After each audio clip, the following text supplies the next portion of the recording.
नमस्कार. आपलं नमस्कार. स्वागत आहे. आयकॉन स्टील प्रस्तुत बिल्ड आयकॉन या उपक्रमामध्ये. आज आम्ही आलो आहोत परभणीमध्ये आणि माझ्यासोबत आहेत senior engineer Dwarkadas Dad sir. Senior engineer म्हणजे ते अशा गोष्टीनं सीनियर आहेत. अनुभवानं तर ऑफकोर्स ते सीनियर आहेतच, कारण त्यांनी 1992-93 पासून ते या फील्डमध्ये अतिशय उत्तमरित्या काम करतायत. मग त्याच्यात residential project, commercial, industrial, education अशा इन्स्टिट्यूशनल अशा वेगवेगळ्या प्रोजेक्ट्सवर त्यांनी काम केलंय. सो जेवढा माणसाचा कामाचा आवाका मोठा असतो, तेवढा त्याच्याकडे अनुभव जास्त असतात. सांगण्यासारख्या अनेक गोष्टी असतात.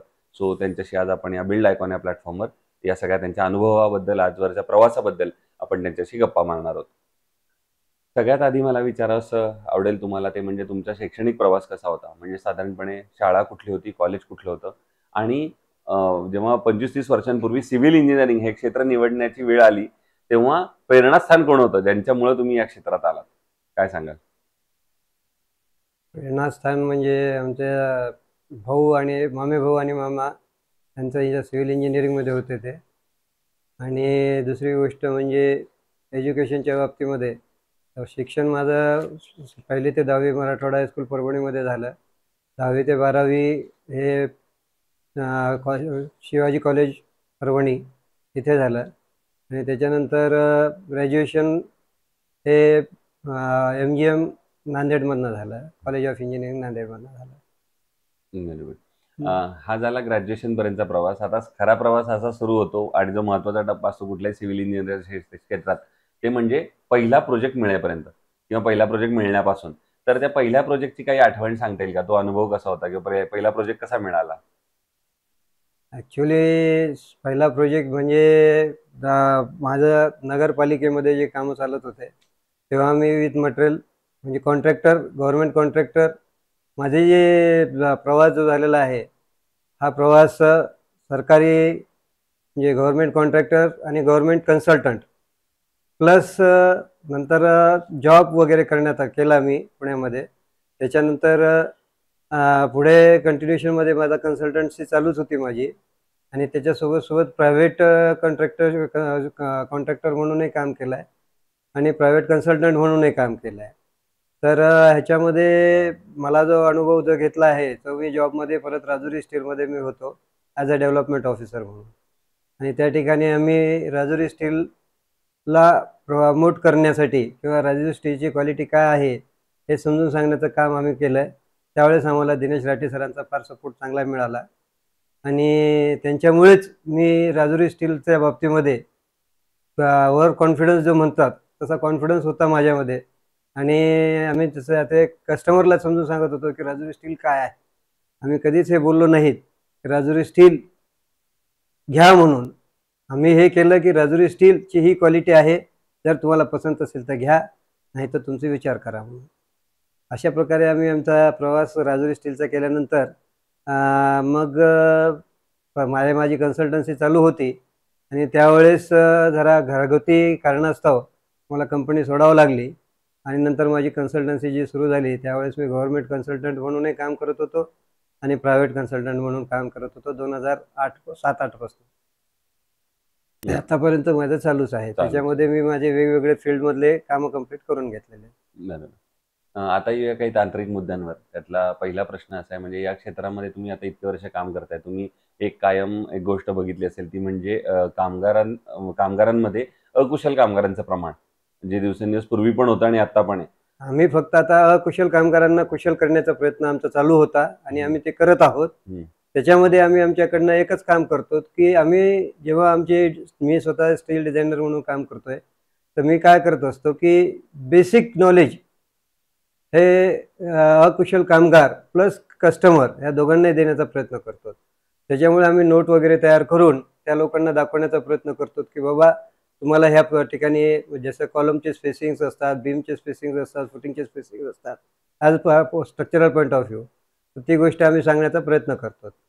आणि त्याच्या व्यतिरिक्त आम्ही त्यांना पेपरवर्क देतो हातामध्ये आणि ते पेपरवर्क दिल्यामुळे त्यांना इझी वेमध्ये काम करण्यास सोपं जातं.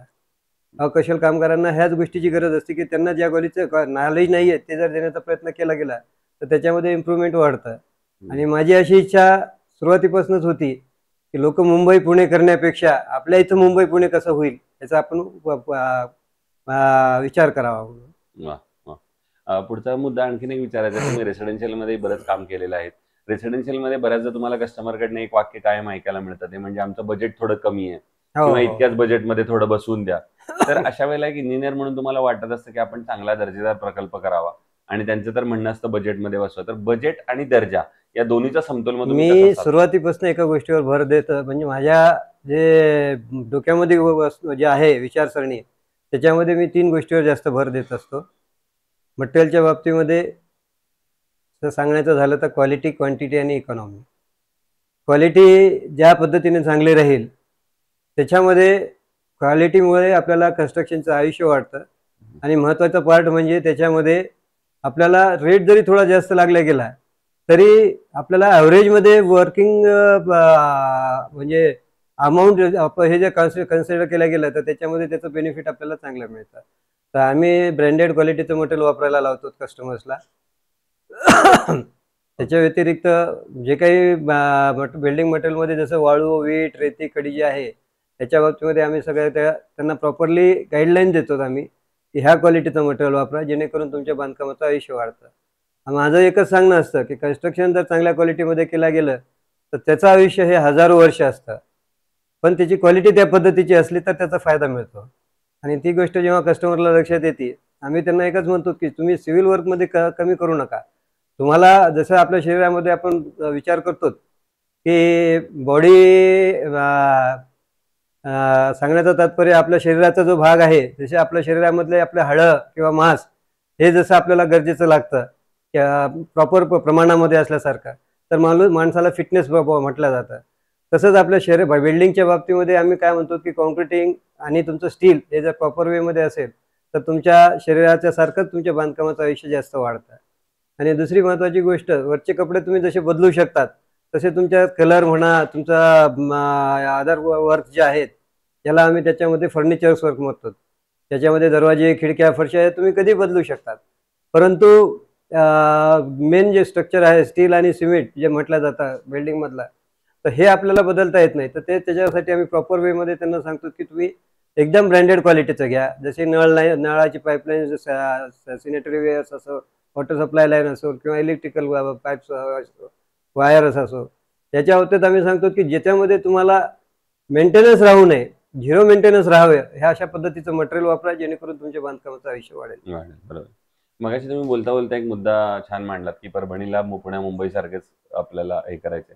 तर त्याच मुद्द्यावरचा हा पुढचा प्रश्न आहे, ते म्हणजे एक इंजिनियर म्हणून तुमच्या विकासाचं विजन असं जर विचारलं तर परभणी जिल्ह्याच्या विकासासाठी तुमच्या डोळ्यासमोर कुठले एक इंजिनियर म्हणून मुद्दे येतात ज्या मुद्द्यांवर पुढच्या 15-20 वर्षात काम करायला पाहिजे किंवा क्षेत्र सगळ्यात कुठले? महत्त्वाचं कस्टमर्स लोकांच्या ह्याच्यासाठी जे आहे, कस्टमर्स लोकांमध्ये अवेअरनेस वाढवणं गरजेचं आहे. किंवा तुम्ही जे काही स्ट्रक्चर्स घेत आहात किंवा स्टील डिझाईन घेत आहेत, काय आहे मार्केटमध्ये आलेल्या जे आता कोणाला नाव ठेवायला बरोबर वाटत नाही, परंतु काही इंटिरियर डिझायनर्स लोकांना सुद्धा सिव्हिल इंजिनियर म्हणून मानतायत, जे की BSc BCom करून इंटिरियर डिझायनिंगचा कोर्स करतायत, डिप्लोमा कोर्स, आणि एक इंजिनियर म्हणून ते राबवत आहेत. त्या लोकांना स्ट्रक्चरच्या बाबतीत काय नॉलेज असतं, पण तरी सुद्धा त्या बाबतीत त्या लोकांना इंजिनियर समजून त्यांच्याकडनं काम करून घेतात. कशामुळे? तर ते 2 पैसे कमीमध्ये काम करतात म्हणून. मग असल्यामुळे स्ट्रक्चरचं क्वालिटी बिघडते आणि त्याची बदनामी सरळ सरळ जे मेन इंजिनियर्स लोक असतात त्यांची बदनामी होतीये. तर ह्याला जर आळा घातला गेला जेणेकरून जसं की ITI होल्डर्स लोक आहेत किंवा डिप्लोमामध्ये काही लोकांना नॉलेज असतं, जसं आर्किटेक्ट लोक आहेत, आर्किटेक्ट लोकांना आता मार्केटमध्ये स्ट्रक्चरच्या बाबतीत माहिती देण्यास सुरू केली. अगोदर त्यांना फक्त प्लॅनिंगचं सेक्शन होतं त्यांच्याकडे, पण ते आज स्ट्रक्चरल इंजिनियर म्हणून काम करतायत.